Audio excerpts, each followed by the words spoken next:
À Paris, à Rome, à Berlin, les scientifiques se mettent à produire de très nombreux radioisotopes artificiels.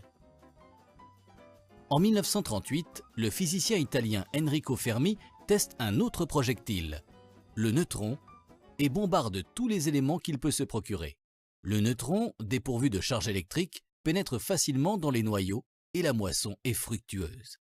Jusqu'à ce qu'il utilise l'uranium comme cible. Dans les produits de la collision, apparaissent un grand nombre de radioisotopes beaucoup plus légers. Que font-ils là?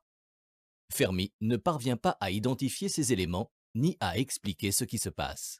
Il le dira bien plus tard, « Je n'avais pas assez d'imagination pour penser qu'un phénomène totalement différent pouvait se produire sur l'uranium. » Aussitôt avertis des résultats de Fermi, les physiciens allemands Otto Hahn, Fritz Strassmann et leur collaboratrice autrichienne Lise Meitner s'acharnent à leur tour sur l'uranium.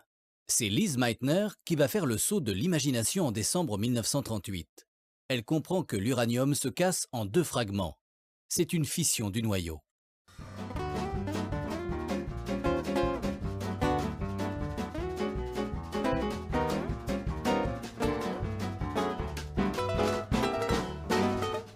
Les 2 fragments de fission ont une énergie considérable. Cette découverte est une véritable révolution. L'histoire de la physique, mais aussi celle de l'Europe et du monde, vont s'accélérer et s'interpénétrer. L'énergie issue de la fission du noyau de l'atome, l'énergie nucléaire, va conduire en très peu d'années à de nombreuses applications. Mais c'est un autre sujet.